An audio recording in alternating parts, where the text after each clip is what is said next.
Listen, I'm about to tell you a truth that might sting. It might make you uncomfortable. You might even want to reject it. But if you truly understand this, really understand it, your life will never be the same again. You are the creator of your life.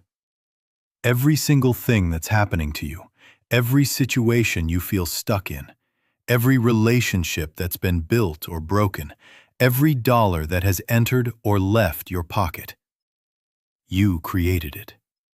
No, I'm not saying you did it consciously. I'm saying you created it unconsciously, through your thoughts, your beliefs, and your imagination. In the 20th century, there was a man who explained this truth so clearly that even today, people are shaken when they hear it. His name was Neville Goddard. He wasn't just another motivational speaker trying to make you feel good. He wasn't here to sell you comfort. He was someone who lived this truth, tested it in his own life, and then revealed something powerful. Reality is not what you see with your eyes. Reality is what exists in your mind. You've probably heard about the law of attraction. Everyone talks about it. Wish for it, want it, ask for it, and it will come. But let me ask you something. If it were really that simple, why isn't everyone rich? Why isn't everyone happy? Why isn't everyone successful? Because the law of attraction, as it's usually taught, is incomplete. In fact, it's misleading. And that's exactly what Neville Goddard pointed out. He said, "You don't get what you want. You get what you believe." Think about that. When you say, "I want love," what are you really saying? You're saying, "I don't have love." When you say, "I want money," you're affirming that you're broke. And the universe, whatever you want to call it, doesn't respond to your desires. It responds to your beliefs. Life is a mirror. It reflects back to you what you already assume to be true. If you believe you're weak, life will give you situations that prove your weakness. If you believe you're alone, life will show you loneliness. But if you assume that you are strong, if you assume that your life is filled with love and abundance, then life has no choice but to reflect that back to you. Neville called this the law of assumption. You become what you assume. You receive what you believe is already yours. Now you might be thinking, okay, this sounds good, but where's the logic? Where's the science? There is science. Inside your brain, there's a system called the reticular activating system, RAS. It acts like a filter. Every moment, you're surrounded by millions of pieces of information, sounds, colors, sensations, details. If your brain processed all of it, you'd go insane. So the RAS filters everything and only shows you what it thinks is important. And how does it decide what's important? Your beliefs. Have you ever noticed that when you start thinking about something, a specific car, for example, you suddenly start seeing it everywhere? Did those cars just appear out of nowhere? No, they were always there.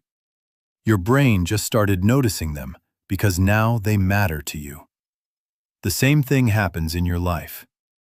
If you believe the world is dangerous, your brain will show you danger everywhere. If you believe people are untrustworthy, you'll only notice betrayal, even if good people are around you. This creates a powerful loop. You believe something, your brain filters reality to confirm it, and that strengthens your belief even more. So how do you break this cycle? Neville's answer was simple, but powerful. Imagination. Since childhood, we've been told, stop daydreaming, face reality, be practical. And slowly, we kill our imagination.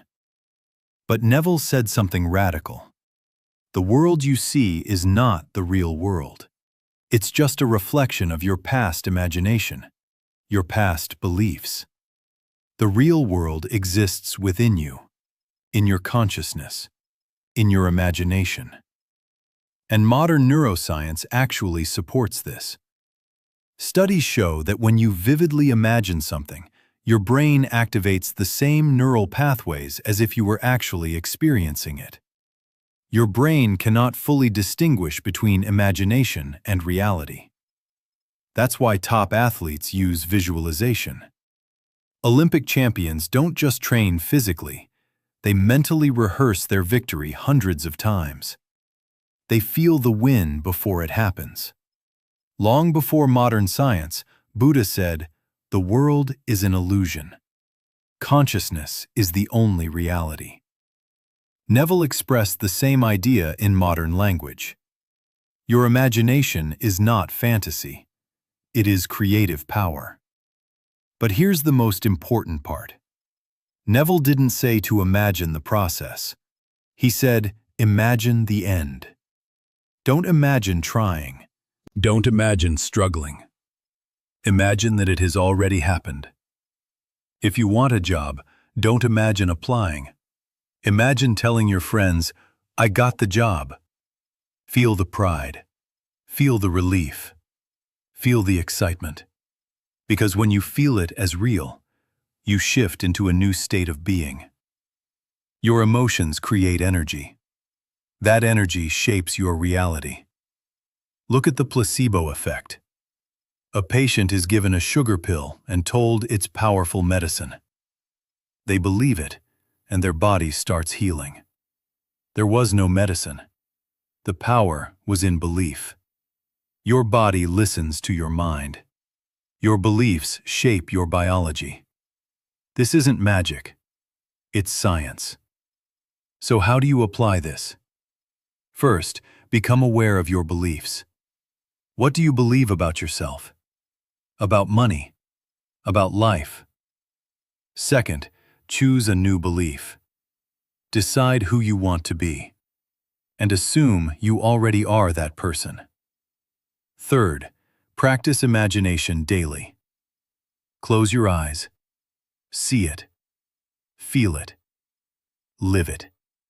Yes, it sounds simple, but it's not easy. Your old beliefs will try to pull you back. Your environment will tell you nothing is changing. But remember, your current reality is just a result of your past thinking. Stay consistent, and reality will eventually catch up. So now the choice is yours. Will you remain a victim of circumstances or become the creator of your life? Will you stay controlled by your reality or take control of it? Because in the end, you are not what happens to you. You are what you believe yourself to be. And life is always ready to prove you right.